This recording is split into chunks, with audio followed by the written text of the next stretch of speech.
حضور نبی کریم صلی اللہ علیہ وآلہ وسلم کے روحانی دیدار سے مشرف۔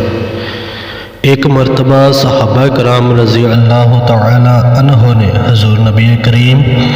صلی اللہ علیہ وآلہ وسلم سے حضرت اویس کرنی علیہ رحمہ کا حاضر خدمت نہ ہونے کی وجہ دریافت کی تو آپ صلی اللہ علیہ وآلہ وسلم نے فرمایا، اویس کرنی بظاہر میری خدمت میں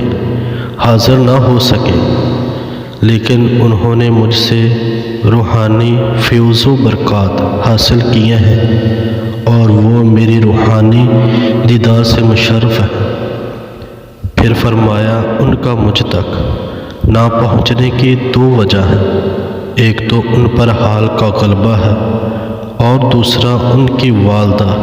جو کہ مسلمان ہے اور ضعیف و نابینا ہے، ان کی وجہ سے وہ میری ظاہری دیدار سے محروم ہے اور وہ شتر بانی کر کے اپنا اور اپنی والدہ کا پیٹ پالتا ہے۔